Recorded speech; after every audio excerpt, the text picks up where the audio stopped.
Alright folks, here we go. Welcome back to the stream, and hope everybody's having a beautiful weekend. First thing we're going to do today is actually go through Roll20 really quickly, and I wanted to show you folks what we actually came up with in terms of Amos and Elbrindel's character sheet. I know last session we actually made an attempt to make this with the Character Mancer, and it didn't really work out that well. But I wanted to show you now that I did take a second stab at it, and it did come through. So we actually do have a character sheet for Amos at this point in time. You can see that he is, we haven't leveled him up, it's a first level fighter. So we're going to actually go through that process now to show you how that all works. Alrighty, so before we get to the writing, I'm going to level him up with the Character Mancer.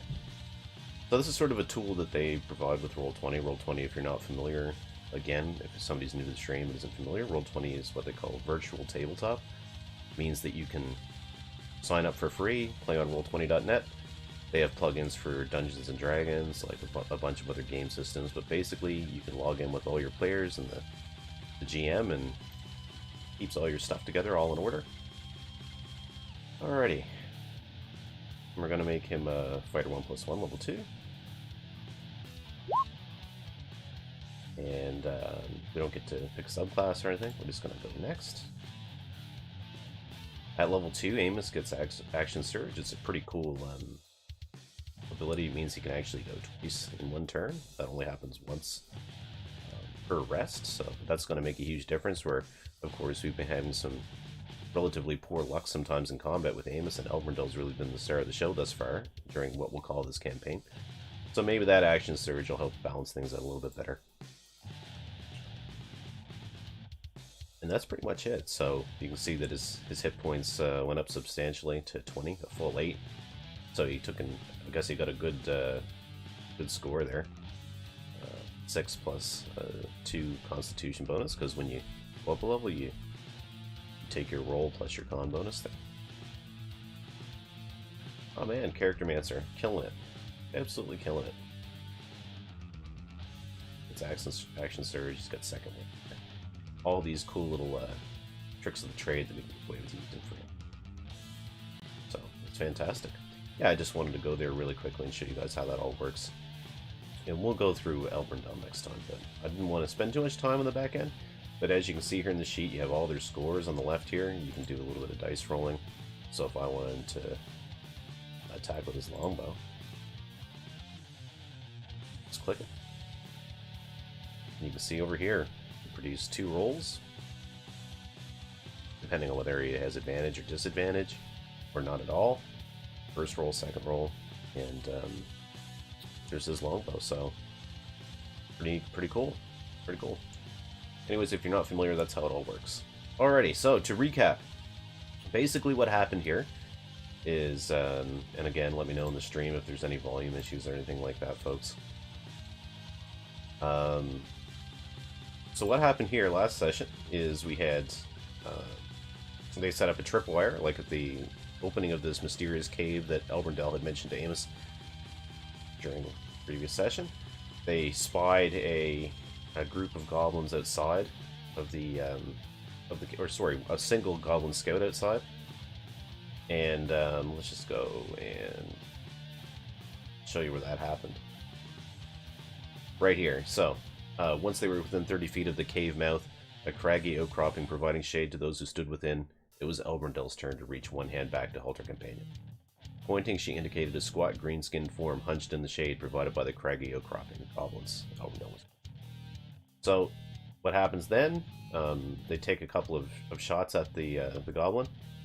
There's no success there, so they have to get a little bit closer. Managed to actually kill the goblin before there was too much of an alarm. We had a roll for what we were going to do there. They actually set up a little tripwire. Amos actually, imitating the shrill nasal hysteria of a panicked goblin as best he could, he cried out loudly, called for help. A bunch of goblins showed up. We had a combat. It was pretty brutal combat, actually. And eventually, the goblins were slain and our heroes were victorious.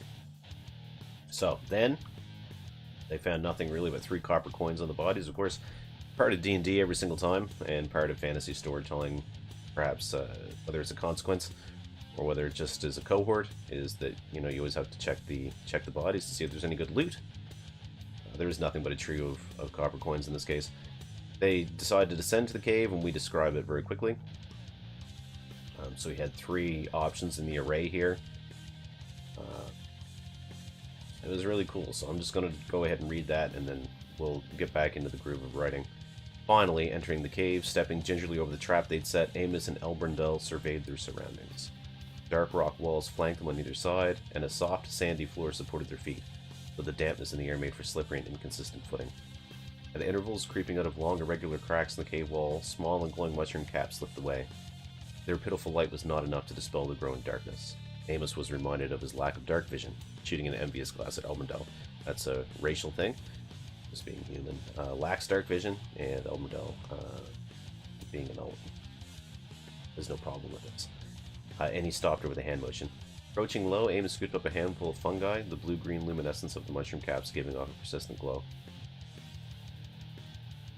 Gather enough of these together and it might serve as a torch, Amos suggested, not wanting to be blinded as they went deeper into the cave. Clever. Didn't think you had it in you. Elbrindel retorted archly. But we're getting a little bit of that buddy cop sentiment there. Just...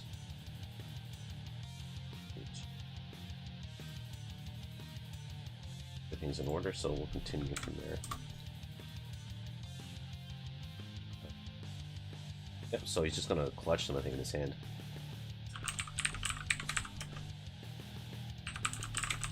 Clutching the caps in his hand.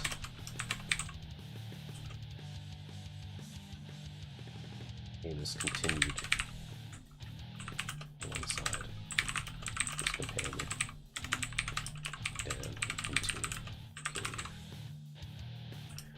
Okay.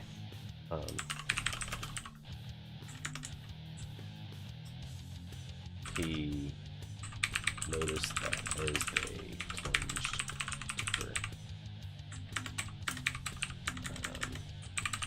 into the depths, the temperature began to, well, let's say drop or increase. Kind of has an effect here. I think we're gonna go with. I think we're gonna go drop. Precipitously.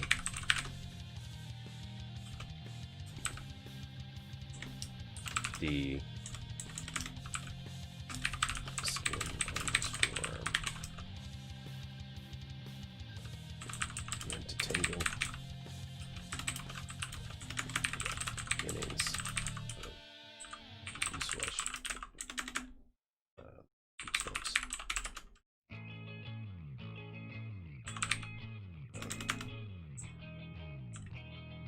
Raising.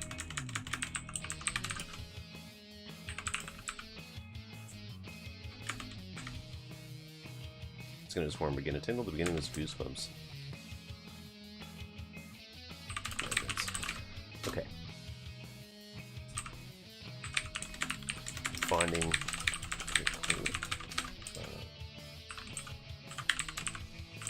last.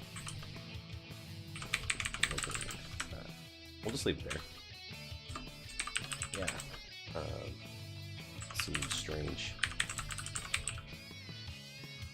A place such as this. A bit of dankness. A bit of a dank.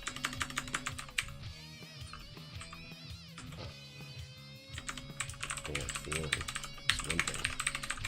This feels different.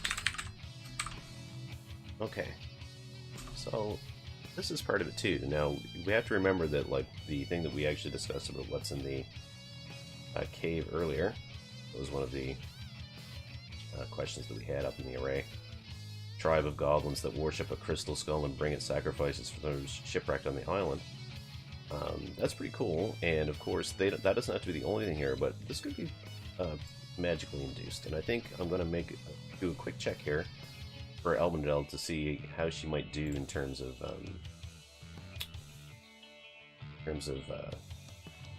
figuring this out. Not particularly, you know, obviously the skull. I mean, that's obviously the information that's withheld from her. 12. Just quickly check that. Yeah, she gets a 15 then. So that's a perfect DC number. I like it. So we're going to go with that. Elbrindel, close her eyes. Elven beauty. Hard to ignore, despite the deadly circumstances.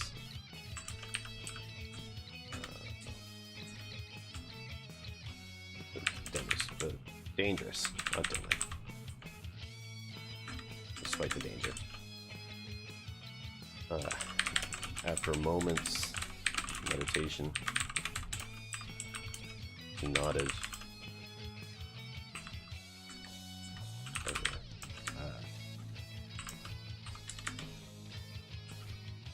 Let's say it's nearly imperceptible. Very slight nod, you know, the type. This cave contains a source of great arcane energy. The cold you feel is unnatural. Magical.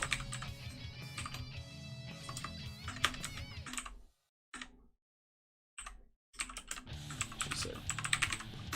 Interesting. And so that's one thing. I'm wondering if it's going to be the Crystal Skull or perhaps a Guardian of the Crystal Skull. And all of these things we're going to have to figure out. Of course, Amos' superstition takes over.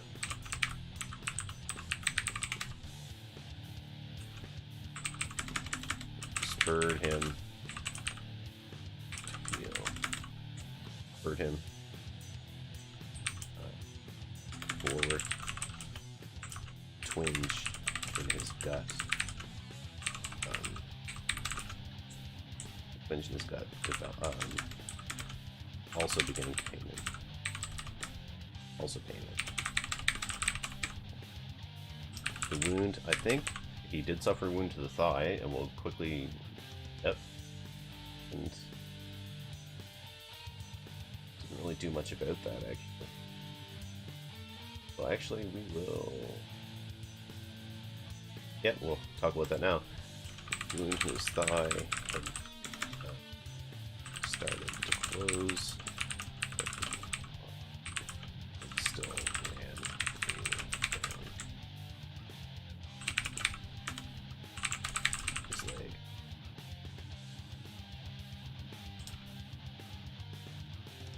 This time it was Elbrindel's turn to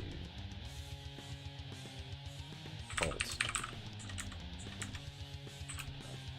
demanding a better look at his injury. Moments later, shoot found it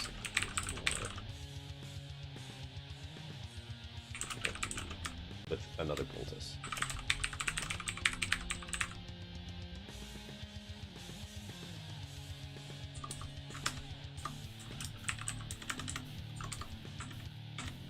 It did not seem to slow their progress, so they're getting a little bit tougher. Alright, so what's going to happen now? Rounding rocky corner. In this party was confronted by a junction. One path winding right, the other hard left. I have ideas for this, and I'd like to populate these first, so we're gonna go with one. This is again unbeknownst to our party members. We're gonna, you know, discover which way could lead to different circumstances, then we're gonna roll. Why don't we just go ahead and do that? Just go ahead and do that. Alrighty. So I think for the first thing, we're gonna have a chamber is going to contain what looks to be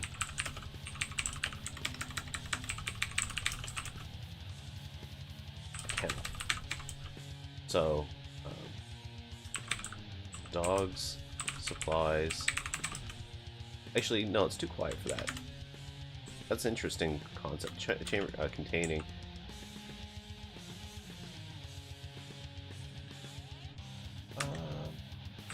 Let's call it a magical study, and that's an interesting thing to find in the cave. And there's going to be lots of strange clues there. I want to dig into that a little bit deeper as we go. And the second one, oh, a larder could be really, really gross. And it's nothing to say that these chambers can't continue in their own right.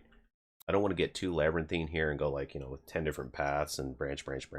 That's not the goal here. But, you know, there's nothing to say that these have to be, each chamber has to have a terminal ending. Larder filled with meats and cheeses of various, we'll put description in quotes there, just because it's a goblin cave. It's going to be pretty nasty if we actually end up having to go that direction. I'll pause really quickly. I'm just going to start up a bit more of our heavy metal.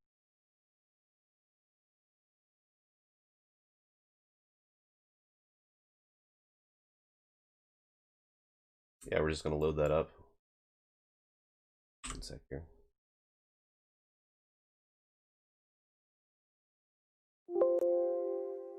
DLC is giving me a real hard time here.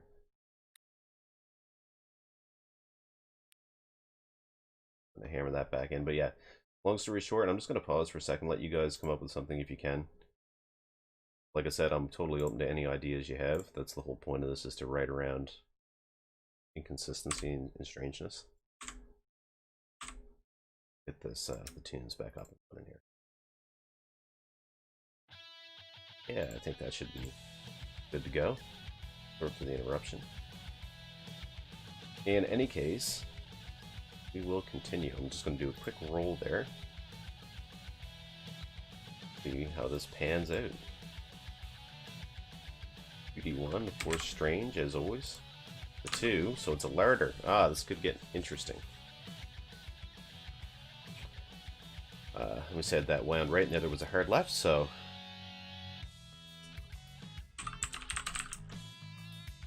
strange sense coming from the left.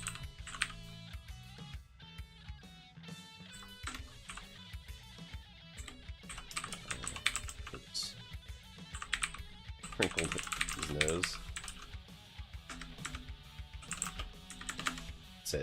Amos said, as he crinkled his nose.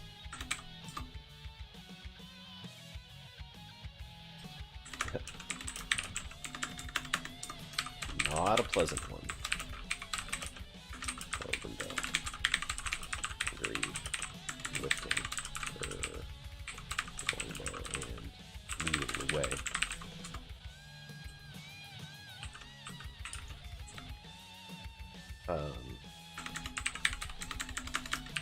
The path to the left was short and narrow cavern walls soon broadened out to allow for a much larger chamber. And now we're going to describe it.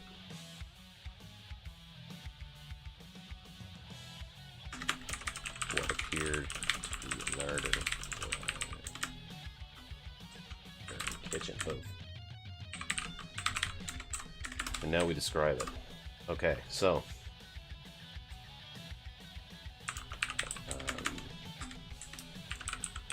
three large meat cleavers, mostly rusted and coated.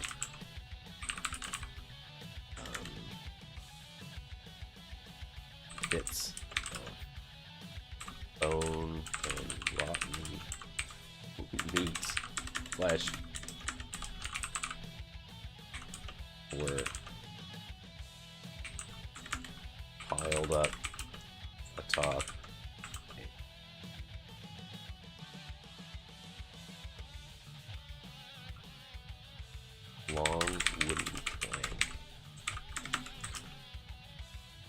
No, bench. Bench was just high enough for a goblin to work at it, meaning it was slung very low for both Amos and Elbrindel. Nearby, nope, we're gonna go with another quick object. What else would we have here? A row of blackened, gore-stained meat hooks hung from an iron bar hammered into the wall. The hooks motionless, and none of them bearing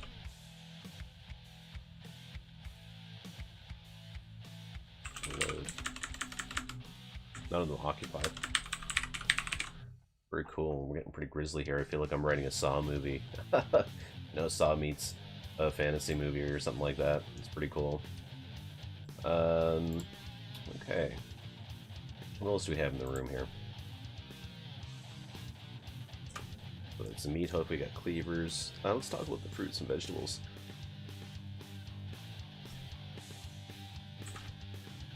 Crude canvas sacks. Amos immediately recognized them as coming from a ship of some sort. The construction and material to resist the salty brine of the ocean and the dampness of the same and the humidity of the same.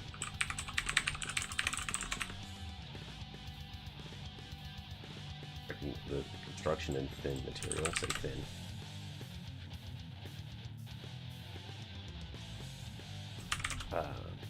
Crude canvas sacks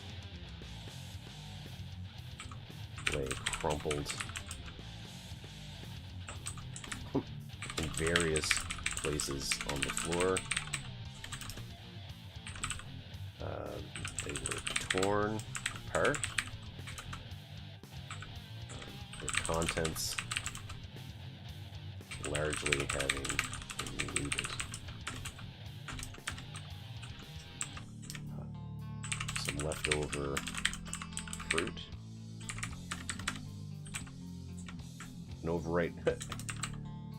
Some leftover fruit had been trampled by feet underfoot. Tomato pulp, a pulp tomato, and we're gonna give a list.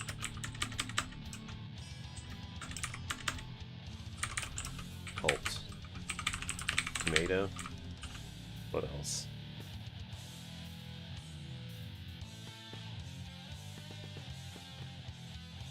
Leftover fruit. Produce. Pulp tomato.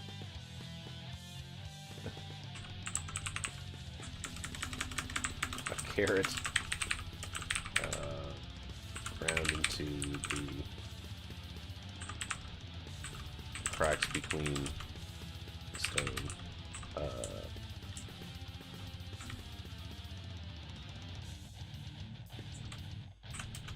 And we'll just say, I don't know. I don't want to go too exotic here. And a mysterious spiked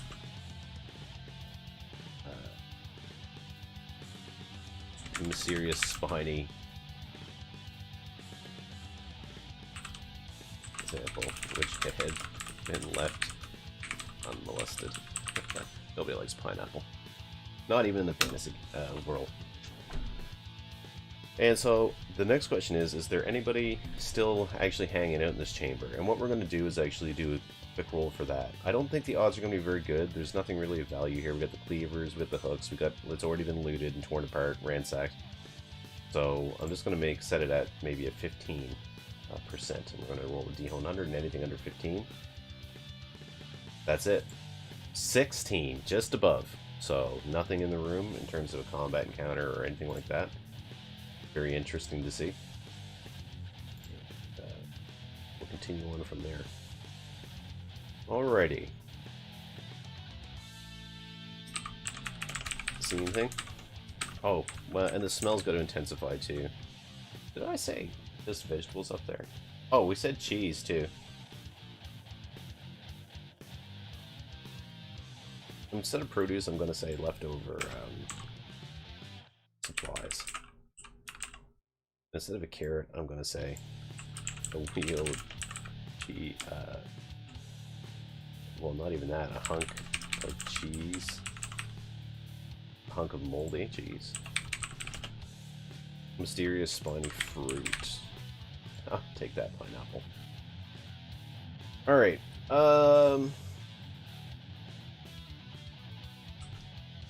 Anything? Amos Elbrindel.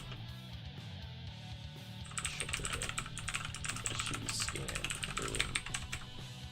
Now we're going to do investigation checks for both of them. There is something here that could be interesting, and I want to see if they can discover it. And if I'm going to write it, then that's not a problem. And if we're going to solicit ideas, then we can also do that as well.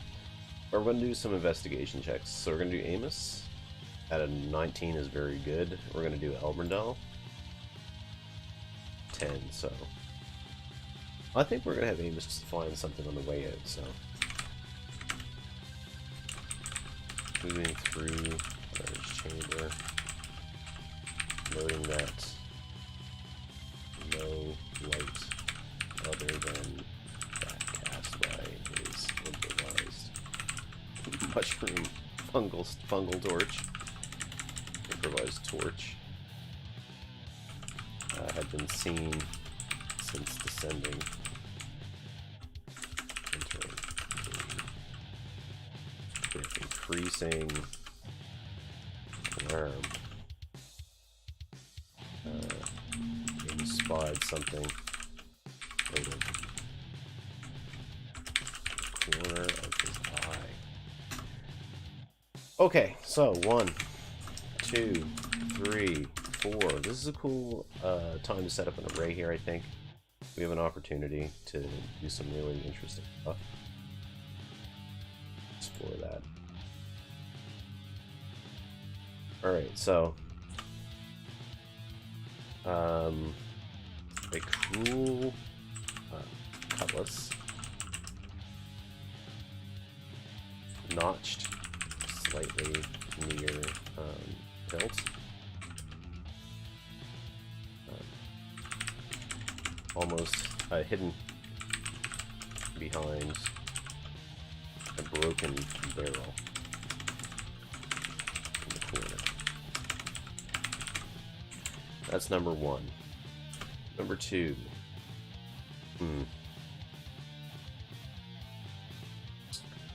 Cats. Slinking around the periphery of the room, interrupted from its meal. So that's interesting. Cat could be interesting. 3. A pile of trinkets glimmering beneath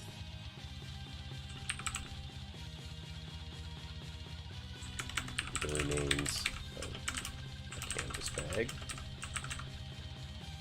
We'll get to the trinkets. We'll actually do another array if it ends up being that one. And we'll see what actually we contained within. And 4.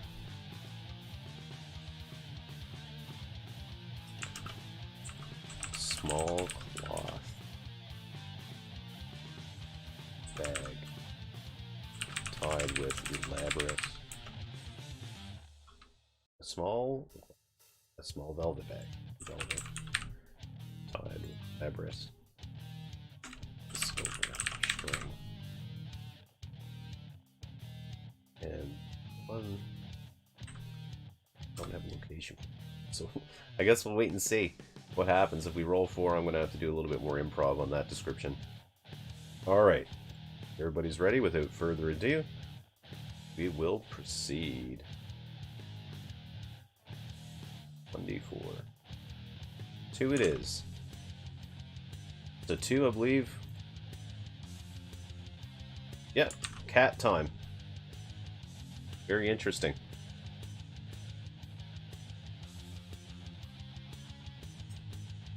Black, sleek, black cat.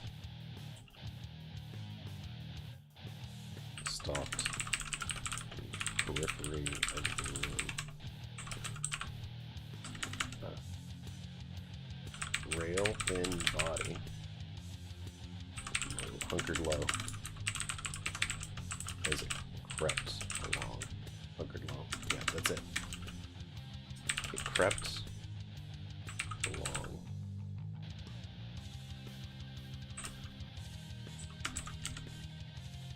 But it's emerald, but it's glowing yellow eyes, glowing golden eyes gave it away in the darkness.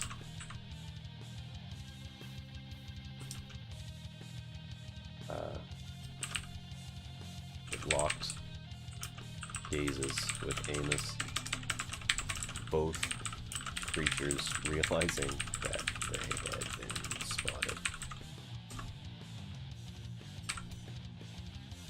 Okay. Okay, this is an interesting question. I wonder how Amos is going to react. Is he a cat lover? I mean, we all are. Of course, this is, you know, we're all on the internet, so we obviously like cat memes and such. And cats are, you know, ship's cat is probably a thing.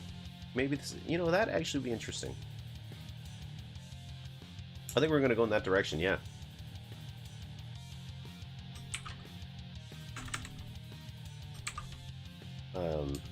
And he's gonna call it over.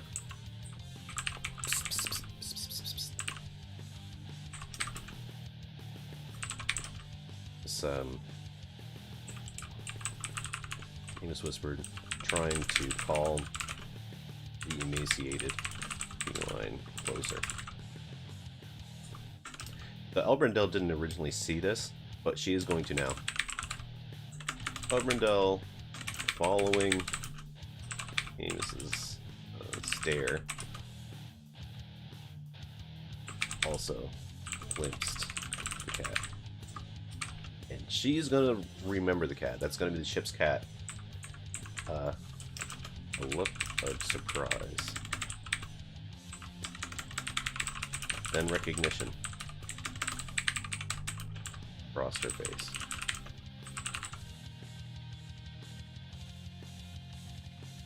Okay, now, the best part about this whole thing, and if anybody wants to contribute here, I think I'm going to leave this question open for now. And I think I'm going to go into, we're going to leave that open. That's going to be a great question for the group. So what we're going to do at this point is I'm going to go back over to Roll20 really quickly. We're going to make Elbrindel. We're going to put her in through the Character Mancer, and we're going to wrap it up that way. So I think we'll call the writing there. What we're going to do next is name the cat. I mean, that's going to be really fun. So we're going to put that in the group and let everybody have a stab at that. It's not really fair where we're on stream right now and we're not getting too many suggestions. So we're going to roll that up for next time. And for now, we're just going to quickly go back, and I'm going to use this Character Mancer really quickly to make Elbrindel. And that should be good too. We're going to add character. All these tabs up here allow you to navigate Roll20. I'm not generally the GM in this BTT, so I'm not super familiar with some of the stuff you can do here. But we're going to do Elbrindel. And we're going to save changes. Elbrindel exists. Character sheet. And you click over to the character sheet tab. How do you want to create this character? We want to use the Character Mancer, of course. And we've done this all before. If it doesn't draw up her abilities, then we're going to manually set them after. She's an elf. Her alignment is going to be get good. There are lots of cool things like we were talking about earlier here.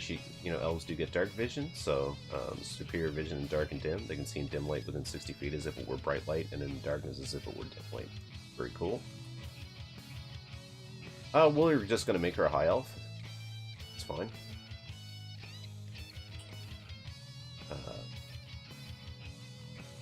We're going to say she can also speak.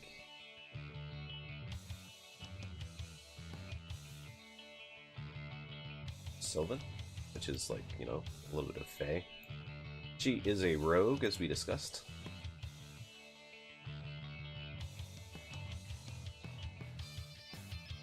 For abilities, we're going to give her acrobatics, athletics, investigation. Stealth? Actually, not acrobatics. We will give her... Yeah, that's fine, actually. And for her expertise, we're going to give her investigation. Stealth. Perception. Sneak attack, etc. She does get sneak attack. That's one of her cool abilities that she gets. Score method. Yeah, we're going to go ahead and quickly grab her stats over from the writing sheet.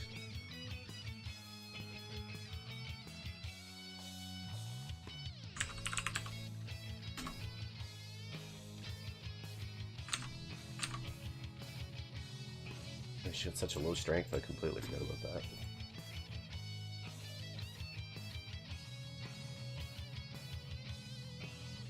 Every character's gonna have a flaw. That's interesting, though. And we'll see if the racials come into play, like she's supposed to get a couple bonuses for being an elf, of course, and all that awesome stuff. 11. Then it's 2 16s. 11, 16, 16.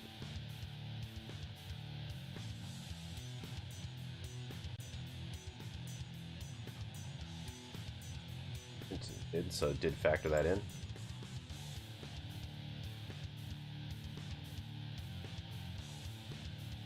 We're not going to do that. We're going to do custom. I will quickly roll up a background for her, but we'll add that later. Add that later. I can actually manually add that later. We're going to give her the class equipment. She can have a short sword. She has short bow. I guess it's supposed to be a short bow, but we'll modify that manually to a long bow as well. What kind of cantrips? We haven't really used these. She hasn't doesn't actually manage this yet. But I'm thinking probably mending. No. I think she's gonna use something interesting. Poison spray could be good.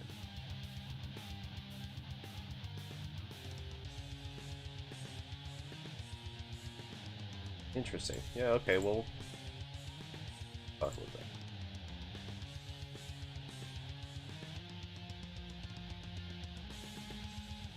Dancing lights, I mean, all the stuff she would have already used narratively. Probably, So I think it's a chair. It's like telepathic. Yeah, I think we're going to use that. That's more cool for her. And all of this stuff we're going to add in later.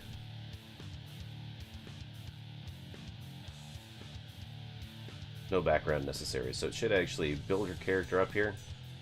It may not want to though without the background.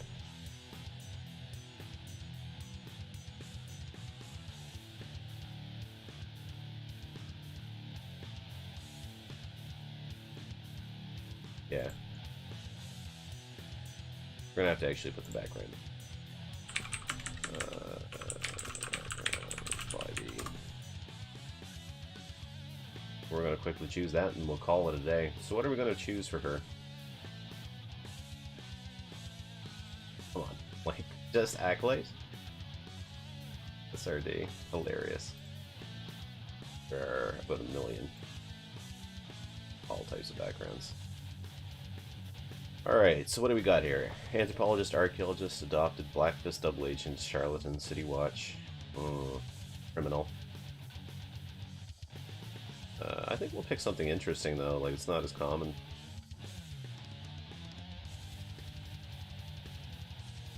Yeah, she's folk hero, I like that. Animal handling and survival.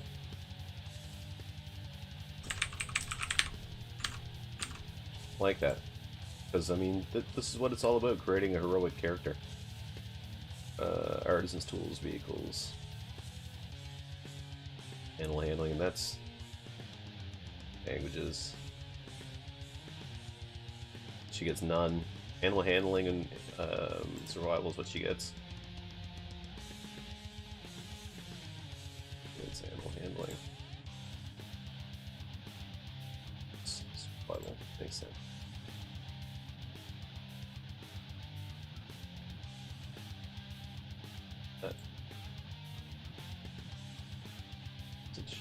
Then it should, Character Mancer should probably stop complaining at this point. It's pretty fussy.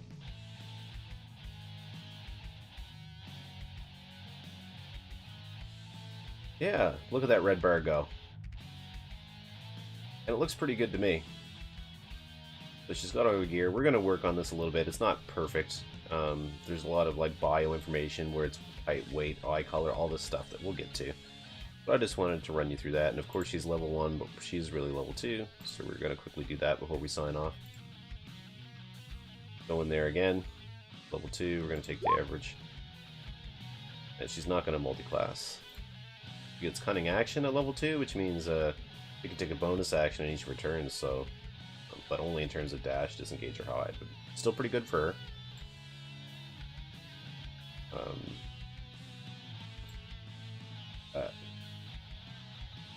Much better. And then she's level 2, and so is Amos. You can bring both sheets up. Very cool. So fantastic. We got both characters made up in there, so we can have more of a serious reference chart. Of course, there's a little bit more tweaking has to be done as we go. But that's the basics of the situation. Right now, of course, we're in the larder in the cave.